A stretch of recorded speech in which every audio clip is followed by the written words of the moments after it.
All right, for the next one, we're going to do lightning round with a bit of a twist. Okay. So I'd like to ask you your opinion on the top 4 hypocrites in the world today. And from there, once we've established our final 4, we're gonna debate the world champion hypocrite. Okay. I took this list when I was thinking about this. I sort of did this with what's happening now in mind without trying to make it political because I don't want to really date it this episode. But number 4. I've got my pen. Ready? Yeah. Ta-Nehisi Coats currently has a book out about the Israeli-Palestine conflict, which he says openly, before I wrote this book, I had no fucking idea what was going on over there. But I decided to parachute in and figure it out for everybody. And guess what? Israel shouldn't exist. And I know because I've studied the Jim Crow South. Okay.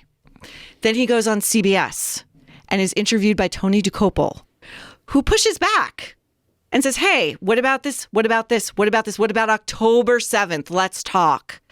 And suddenly Tony DeCopel becomes the story, and there is this maelstrom in the media about how dare a white journalist push back against the great Ta-Nehisi Coats.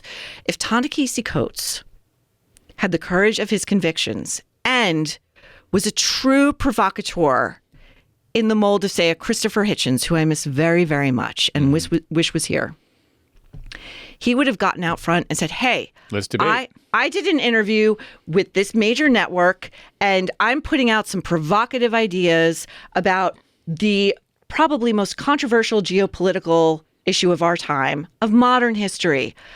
I'm here for it. I'm in the ring. I deserve hard questions. Let's do this. I can take it. I have no business in this industry if I can't. But he didn't, because I think he is a coward, and I think he knows intellectually his shortcomings are many. So that's number 4. Okay. All right. Number 3. I'm jotting that down. By the way, I think Coleman Hughes has offered to debate him. He's also offered to debate, Ivermex Kendi and some of these folks on some of these issues, but no one takes up Coleman on the debate challenge. I wonder why. Yeah. I wonder why. Okay. Number 3. Number 3, Rachel Maddow. $30 million a year at MSNBC to do 1 episode a week. She recently gave a talk at a Brooklyn symposium, everybody paid to get in which she said of people not voting for Kamala Harris, i.e. Trump voters, I believe in redemption. I believe everyone can change. Who was on air after the Robert Hur report, which adjudged Biden as an elderly man with a poor memory. Therefore, no charges would be forthcoming. Leading the charge with this extensive panel about the gratuitous nature of such an assessment and how everybody could tell Biden is the best Biden. He's on his game. He's super sharp. 6 weeks later, after the debate, they're all weeping into their coffee cups. Right. Okay. Can't stand her. Okay. Number 2. This is a bit of an evergreen, but I had a bumper back for our purposes. Meghan Markle. Yeah. We don't even need to go into I felt confident she'd be on the list. I mean, the reasons are plenty. Yeah, definitely. She apparently, the latest report this morning was that their new Invictus CEO, who I'm sure will last all of 6 days, has been told that he can address her as ma'am. And number 1, Doug Emhoff. Dougie Doug out there raising the flag for women's rights and lifting up women. And when women do well, we all do well. And he is being supported by a bulk of the mainstream media who thinks he's just fine as redefining masculinity. And no thank you. He has yet to address truly slapping an ex-girlfriend so hard in public that she spun around. Yes. And impregnating the nanny, who later told people, as per reporting, I am not saying, as per reporting, that she believes it was Doug's temper that caused her to lose that baby. Yeah. Daily Mail leading the reporting on this, by the way, with the Emhoff stuff. So that's a great Final Four. My gosh.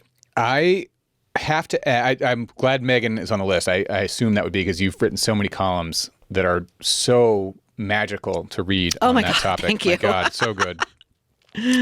I would give an honorable mention to Joe Scarborough just for a couple reasons, because the Biden thing, of course, he has Biden as his best Biden. He's sharp. We've never seen a better Biden. And then he can flip literally the next morning and say, yeah, it's time.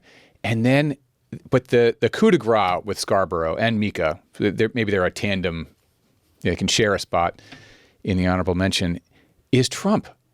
Back in 2015, nobody was putting Trump on the air more than those two on Morning Joe. And they'd let Trump call in. They'd let him do it. They were going to Mar-a-Lago and spending the weekend there. They loved Trump. And then I don't know what happened. Trump didn't love them back, or they had a bad encounter or something. But they are the most adamant anti-Trumpers of all time. And for what reason, I don't know. But they just are. They've got to be somewhere in the hypocrite range, because they're flip-flopping on things just for sort of their own show is amazing to me. I couldn't agree with you more. I have to also just add that Mika Brzezinski's presence as a voice in the media, what's the word I would use? Not irritates. It outrages me. She's not bright. Her purpose on Morning Joe is to sigh. She sighs whenever somebody makes a point, but she can't pitch in. She can't agree. She can't disagree. She can't challenge. She can't speak extemporaneously. She can't do anything, but she gets on The View. She goes anywhere and talks about, the threat Trump poses. By the way, as an avid tabloid reader, I remember back when Trump was running the first time, it was the Inquirer that had all the information. Page 6 sort of danced around it about Mika and Joe's extramarital affair. Mm-hmm. They were on the air and everybody could kind of tell, but it was like a secret. They were both married to other people. Trump knew all about that. He kept that a secret for them. Where's the loyalty? Yeah. Well, I would say with all of this, some of these are political, and I don't care if you love Trump or hate Trump or love Harris or hate Harris or whatever, if you're left or right. In my head, I have a winner of this. Even having said all about that about Joe and Mika, I have a winner who is not those two. Okay. In my head, and I'll give you my rationale. These other folks, Coats, Maddow, Emhoff, Scarborough, they're political operatives. They kind of live in the politics world.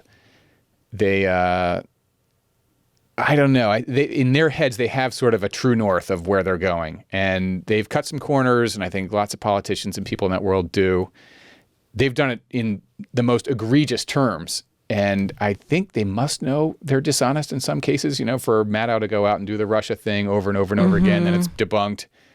There's never an accounting for having, never an acknowledgement of, well, I guess I was wrong about that. She just sort of paved over it and kept on going. So real problems there, real hypocrisy there.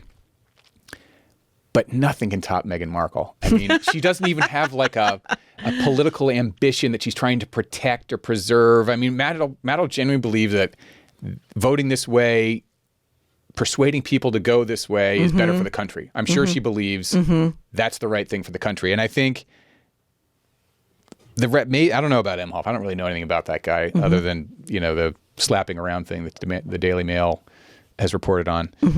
I think everybody else has sort of a view of the world, and they're at least being true to their view of the world, even if they're cheating and being hypocrites all around the place to support that end. Their means are terrible, but their end they believe in. Her only end is her own self-promotion, and then she's just, everything she does is so false, it drives me insane. Yeah, I mean, I think that you're right. I think she's, the runaway legacy winner. She will be giving for many more years to come. And I think the thing that grates about her, possibly more than her greed, her race baiting, is her essential. There, to me, there's really no there. She's inauthentic. When she speaks, there's nothing to grab onto, and she loves to graft herself onto causes that, her most recent one with Harry was, I don't know if you saw this, but it was the evils of social media and the links to suicidality in young people, in teenagers, and how it's the issue of our time. And I don't believe she cares a single whit about that. I think she's like a heat-seeking missile. Like, what can I hang my hat on? What can I seem to, when she... And anyone can go under the bus. I mean, her own family members, she has zero forgiveness, zero grace for even her own father, who, of course, did some things that were not great, but not seemed that to come terrible. Not that terrible, and came hat in hand for forgiveness and gets the hand. He didn't spill any of her state secrets. He got shot by paparazzi, He got duped a little bit. But, But he's inconvenient now, and so... He's inconvenient, and I think, I wonder about that, really. It's a... What would I call her? I wouldn't label her this, but I do think there's something extremely cold-blooded, if not sociopathic, in an ability to just cut off family members without a look back, or longtime friends without a look back, without giving them the benefit of the doubt or trying to get inside their head. The level of fame that she ascended to so quickly had to be a mind F for everybody around her. Mm-hmm. But she gave them no grace, while she expects the rest of us to give her nothing but. Oh, it's a one-way street with her. One way. Unbelievable. Well, look, not all your columns are exactly this, but some of my favorites are. And so this is a fun little window into trying to come up with your hook for a column. I was glad I got to talk through some of this with you. Oh, that was super fun. I love a good hypocrite. I love a good hypocrite. Oh, it's the best. Your takedowns are priceless. They're just such a joy to read. Thank you, Doug.